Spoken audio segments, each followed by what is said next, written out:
Hi, this is Pat Wright with Legalize Ferrets and Ferrets Anonymous. I wanted to thank William and Kim for speaking online at the last Fish and Game Commission meeting. It's important that ferret people keep their voices heard.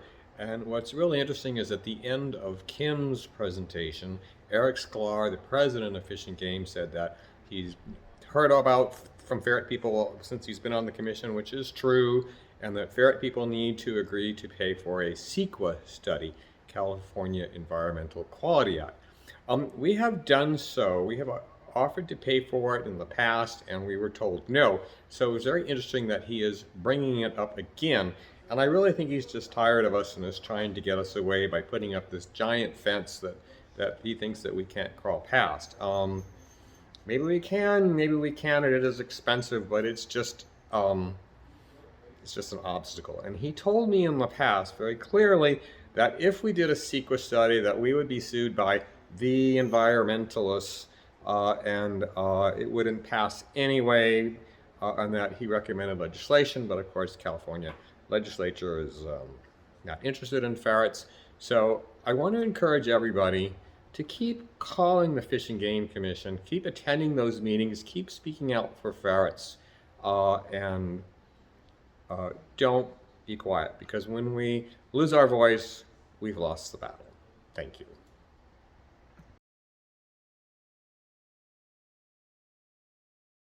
Staff in advance of the meetings and approved. Oh, and it was denied. So I'm sorry, we can't allow that. But if you'd like to speak for 2 minutes, you may. Okay, I'd like to speak then. Go ahead, please. Hello, my name is William. I'm a graduate student in evolution at the University of California, Riverside, and I would like to speak as to why ferrets are illegal in California and why I recommend that they should be legalized. Ferrets are illegal in California because they are considered wild, potentially dangerous animals that are a vector of rabies and a feral predator to endangered wildlife. However, this is not the case, and I would like to argue against these 3 points. Firstly, ferrets are not wild animals. They have been domesticated for centuries and demonstrate an emotional connection to humans like dogs. Attacks by ferrets are also extremely rare in comparison to attacks by dogs. Ferrets are also a very unlikely vector of rabies. There have been very few cases reported, and incidence far lower than for cats, dogs, raccoons, or skunks. There have been no transmissions from ferret to human, and there is a vaccine that exists and can be mandated. Arguably, the biggest barrier to ferret legalization is that they may be a threat to native wildlife. However, I believe that this will not be the case with some mitigation measures.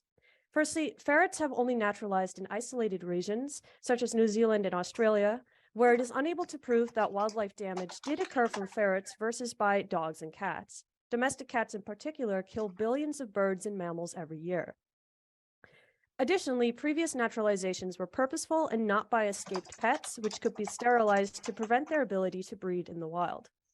Some further suggestions to reduce threats that may occur should domestic ferrets escape if they were legalized is that, in addition to sterilization, breeding be extremely regulated and online sales be prohibited. Therefore, polecat hybrids and fertile ferrets would not be able to be brought in state.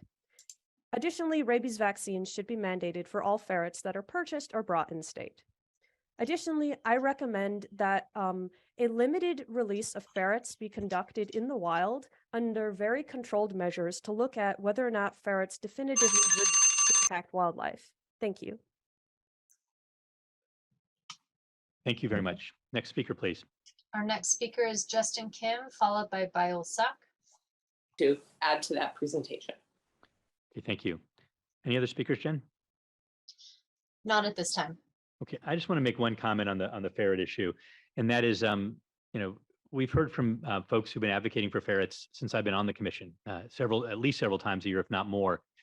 Made it very clear that as petitioners to change the law, there has to be a CEQA study done. That study has to be done by the proponents. So unless you folks want to, spend the money, and it's not easy and not cheap to do a CEQA study and bring it to us, we really can't do anything. And out of respect for that, we'd ask that since you know that and you've heard that repeatedly, until you're ready to do that, that we not be asked to do something we can't do over and over and over again.